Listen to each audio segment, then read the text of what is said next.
Good morning and welcome back to our Saturday sofa share. You would have noticed last week it wasn't Andrew, it was Taylor that was sat with me. We will introduce you to the rest of the team as the months go on this year. So end of the first month, busy. Really busy, yeah. Really super busy, which is great. Just I think like everybody, a bit of a shortage on good quality properties coming on the market for sale. Rentals still get some good stuff coming in, but it's just a lot of people holding back. I've heard people talk about, I'm going to wait till the spring.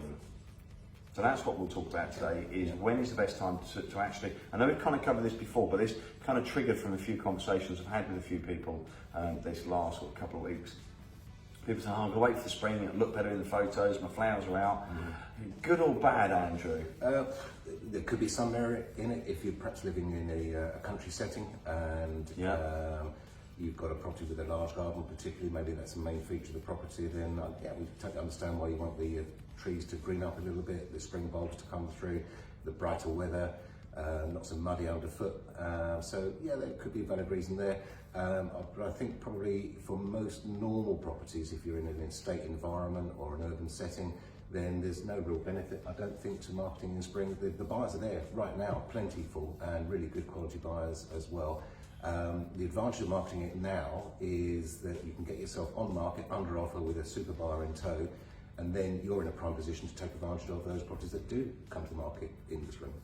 So that then brings me on to a point. Somebody was talking to me the other day, and they said, I need to find somewhere quickly. I've got a buyer on my place, they're ready to go. My agent's pushing me. Wrong. No. So wrong. Absolutely, unbelievably wrong. From my experience, if your agent is pushing you, it's because they're under a target to hit for exchanges and completions this month. So again, it's looking after them, and we've both been in those backgrounds where we're pushed, aren't we? Yeah. And I think it's more about we need to look after the client. So again, that's a real bad point. So traditionally, Andrew, people used to talk about the main selling times were spring, summer, spring sort of, spring and autumn really, wasn't it? Because they want to be in sort of timing of when the kids are changing schools. Yeah, true, and also in before Christmas. So traditionally, sort of September, October, you go, well, massive glut of properties. But that's not so much now, is it? No, I don't think so. No. I mean, I've always enjoyed selling properties in the winter. You generally, well, that's not true in this market, you generally deal with fewer people, but the right people. I think anyone who's prepared to come out and look at your house on a filthy wet January afternoon, they're not just having a casual nose around, they would be serious buyers. And there's also less stock, so as a seller you've got a better chance of getting a better price in the times of the market or the year when there are generally fewer properties for sale. But I think the spring and autumn thing, I totally understand the reasons why, as you say, job relocations, changing area, schools, you need to get an address or a change before you can get the child into the catchment for the chosen school. So there's lots of valid reasons why. But I think traditionally, though, as we said, I mean, we've both been in the job long enough, me coming up to 25, you 35 years in this job.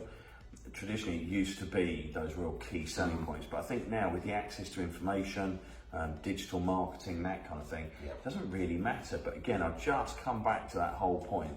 The timing of selling your house is down to you. But you must never ever be put under pressure. No, I think we'll guide people. Well, definitely. I think kind of explain potentially you could lose your buyer maybe, but but it's all about signposting that buyer from the outset, and it's very easy as us as experienced agents to manage your buyer's expectations. And if your buyer wants your property that much, they will find a way to wait. And of course, if they're in a position to proceed, then once you've secured your onward purchase, then we can get the wheels in motion. What I've always done, and I think it's best practice because I wouldn't want it done to me, is that we would find you the buyer, agree the price, do the proverbial gentleman's handshake, even mark the property as under offer, so you've got a commitment and a buy-in for both the buyer and the seller. But we wouldn't instruct solicitors, and we wouldn't encourage a survey to be done, therefore a cost expenditure, until we know that the seller is in a position to move onward with their own plans. Because worst case scenario, if the buyer did start to turn the thumb screws and you hadn't found and felt pressurised, if you are going to have to let them down, at least you've only wasted time, not money. Absolutely. And again, that comes back to that whole point. It is about control. Andrew's already sort of mentioned it. My phrase would be sort of managing expectations. keeping those communication channels open. Unfortunately, as estate agents, we're the ones in the firing line. Yep. So when solicitors haven't done their job properly, or people are pushing on time frames, and other agents, it's always our fault. Well, actually, no, it's not. However, we have got very, very broad shoulders, an awful lot of experience. We know how to handle things, we know how to deal with things. Nothing is perfect in this world, but when your agent is pushing you and telling you you've got to go, and that's just wrong. And please, again, I had a conversation with somebody on a Facebook message last weekend, fun enough, and stating that they got a very nice house in Ashford, looking to sell it, but didn't want to sell it yet because they need to find somewhere, and they know their house will sell really quickly. You don't know it's going to sell really quickly. It should do, but why not give it to, I suppose, us, but why not put it to the market at a slightly cheeky higher price, slow the marketing down, get the best possible price for it. You've got to be realistic, because obviously if you went too high, so if it's worth 300 and you put it on at 350, obviously that's going to push it out. But we're talking like, if the value is 290, pitch it at 295, maybe 300, just to see what you can do.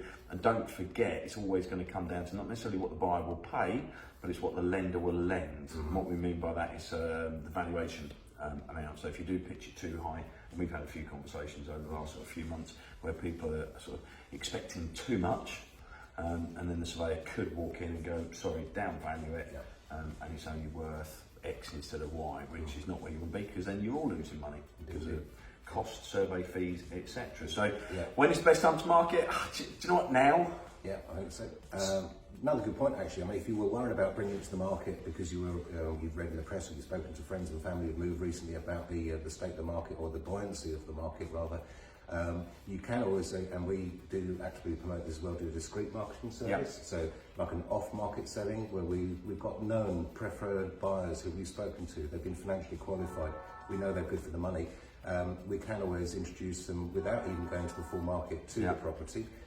So you don't feel under pressure that you've got this huge volume of people coming through the front door.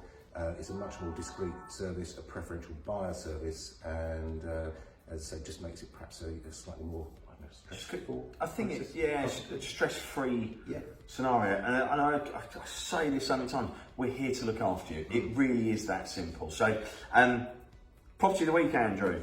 Yes, so Smithy Drive, Park Farm, as you well know for local people, a really, really popular on the estate. This property has been fully refurbished, and unusually the owner bought it a couple of years ago, has never stepped foot in the property, apart from to collect the post, and make sure it's all secure. But it's been beautifully done through open plan, through living room into a really nice, slick, stylish kitchen. 3 bedrooms, the main bedroom with an ensuite shower room, family bathroom, ample parking, garage, offers over 350. Fantastic little buy. I saw it the other day for the first time, and I think that's absolutely superb. I mean, it literally is turnkey. You could just literally rock up, put your furniture in and live in it. There's nothing, from what I can see, as a general rule of thumb, there's nothing for you to do there. Sort of time of the garden, maybe because of the time of year when the spring kicks in and it dries out a bit. But yeah, absolutely fantastic. And then quite right, as Andrew said, they're really popular Park Farm location, offers in excess of 350. I actually think we've got 4 lots of people viewing it today.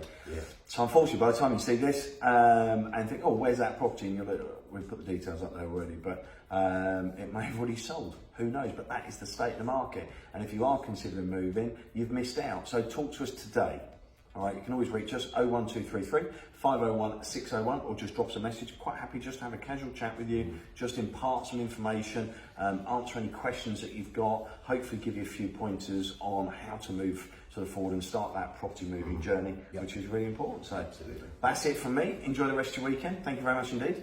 Have a good one. Take care. See you later. Bye-bye. Bye.